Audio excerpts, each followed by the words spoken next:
All teams have presented their cars for the 2024 season. There have been many innovations, many attempts to start afresh, but perhaps the most talked about car is the new RB20. It seemed that Newey and the team would continue on their established path and remain faithful to their concept, which has already brought the team 2 championship titles. However, it appears the legendary engineer is not one to take the easy route and has created something new, which can be described as a mix of the W14 and RB19. Soon after the presentation, rumors began to spread that RedBull did not show us the final version of the car, and the team is planning to switch to the zeropods concept.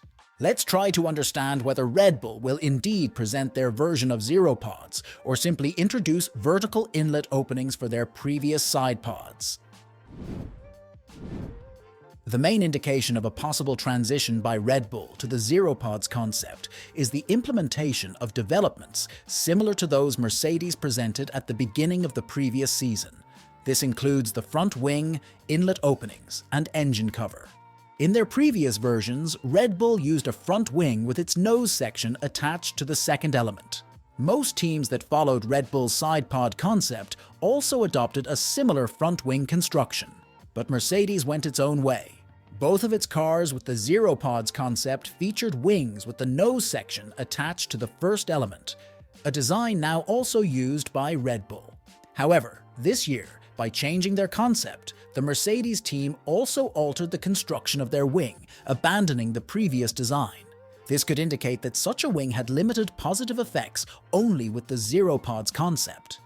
Another indication of a possible transition to zeropods is the implementation of vertical inlet openings and a modified cooling system, similar to what Mercedes used on the W14 car. An enhanced cooling system could suggest that RedBull won't be able to cool the car in the conventional way, as they will be abandoning the side pods. However, in my opinion, this might not be entirely accurate.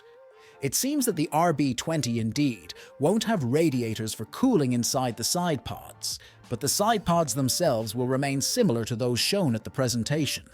In my opinion, this is driven by one of the key principles of modern aerodynamic regulations, ensuring a large flow of clean air to the rear of the car. Previous RedBull cars handled this task well precisely because of their side pods. They managed to channel a large amount of air under the side pods to the rear of the car and to deflect dirty air from the tires, the intrusion of which onto the rear elements of the car could cause instability. This was exactly where Mercedes faced significant problems when they used the zeropods concept. In simulations and in the wind tunnel, zeropods performed well, but in the real world, during gusts of wind on the track, the results did not match expectations. Therefore, in my opinion, RedBull continues on the same path as in the previous season. They are trying to increase the airflow under the side pods. Previously, they attempted to do this by altering the inlet opening. However, since according to the rules, the upper edge of the side pods cannot be higher than the cockpit, and the inlet opening cannot be too narrow as it would complicate the cooling of the car, RedBull elongated the lower part of the inlet opening and raised it higher to capture a larger airflow under the side pods. And this season, they became even more aggressive, completely removing the inlet opening from the side pods and placing it vertically. By doing so, the team was able to raise the front edge of the side pods as high as possible, thereby increasing the volume of air directed under the side pods. Of course, RedBull could surprise us all and present something different from both zeropods and their previous concept. But for now, everything indicates that the car presented at the unveiling is as close as possible to its final form. What do you think?